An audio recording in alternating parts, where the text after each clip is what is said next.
My name is Emily. I am 23 years old. I live in a small city called Willow Creek with my father and my younger sister. I work at a small coffee shop in the city center. I like my job because I love meeting people and making coffee. But one morning, something very strange happened to me. It was a cold, rainy morning in October. I woke up early because I had an early shift at a cafe. When I checked my phone, I saw a message from my best friend, Sophie.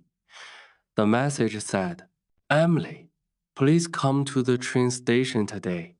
I really need you. 11 a.m. Platform 5. I did not understand.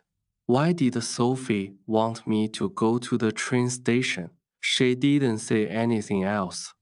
I called her, but her phone was switched off. I looked at the clock. It was already 9 a.m. I only had 2 hours to get ready and reach the train station. I put on my favorite jeans, a warm blue sweater, and my black boots. I grabbed my raincoat and my small black umbrella.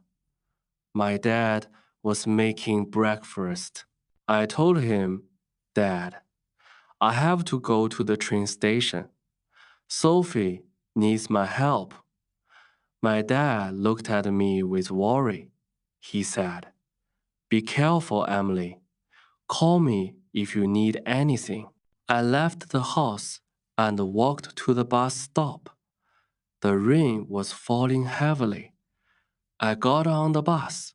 It was crowded with people going to work. I found a small space near the door.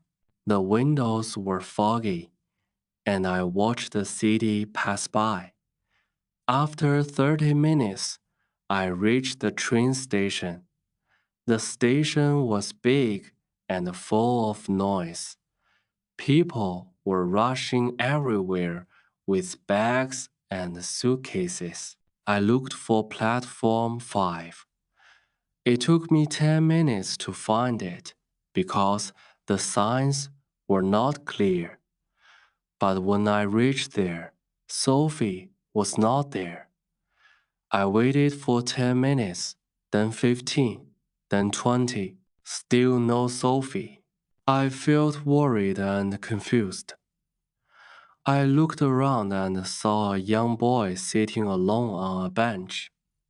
He was holding a small bag and looked very sad. I walked slowly to him and asked, Hey, are you okay? He looked up. His eyes were red, like he had been crying. He said, I lost my ticket. I don't know how to go home now. I sat down beside him. I said, My name is Emily. Maybe I can help you. What's your name? He said, His name was Oliver. He told me he was visiting his grandmother, but he dropped his train ticket somewhere. He was scared to call his mom. I gave him a small chocolate from my bag and told him, Don't worry, we will find a way. Just then, my phone rang. It was Sophie. I quickly answered, Sophie, where are you? Sophie sounded scared. She said, Emily, where are you? I said, I'm at platform 5 waiting for you. Sophie said, Oh no, I'm at platform 3. Please come quickly. I'm really scared. I looked at Oliver and said, Wait here for a moment. I'll be right back. I ran through the station to platform 3. My shoes were wet, and my hair was damp from the rain. When I reached platform 3, I saw Sophie sitting on the floor near a ticket machine. She looked so scared. Sophie, I called. She looked up and ran to me. She hugged me tightly. Emily, I didn't know who to call. I was so scared, she said. What happened, Sophie? I asked. She whispered, I think someone is following me. My eyes opened wide. Who? Why would someone follow you? Sophie said, I don't know. I saw a man on my bus. He kept looking at me. When I got down, he got down too. Now he's here somewhere. I looked around. People were walking everywhere. Then Sophie pointed slowly at someone near the small cafe. That's him, she whispered. I looked and saw a man in a dark green jacket and a black beanie hat. He was standing near the cafe, pretending to look at his phone. I felt my heart beat faster. Stay here, I said. I'll go talk to him. But when I stepped forward, the man looked at us and quickly walked away. We stood there watching him disappear into the crowd. Sophie said, Do you believe me now? I nodded. Yes, let's tell the station security. We went to the help desk and told the kind lady everything. She called the security guard. The guard listened carefully and said, Don't worry, we will check the cameras. Sophie looked a little calmer. She squeezed my hand and said, Thank you, Emily. I don't know what I would do without you. I said, Next time, send me the right platform. We laughed a little, but deep inside, I was still worried. Then I remembered Oliver, the little boy. I told Sophie, Wait here. I need to help someone else too. We went back to platform 5 and found Oliver still sitting there, holding his small bag. Sophie sat with him while I went to the ticket counter. I explained Oliver's problem. The lady at the counter was kind. She said she would call Oliver's mother. When Oliver's mom arrived, she hugged him tightly. She thanked me and Sophie again and again.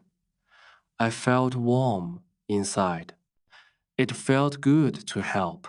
When we left the station, it was still raining.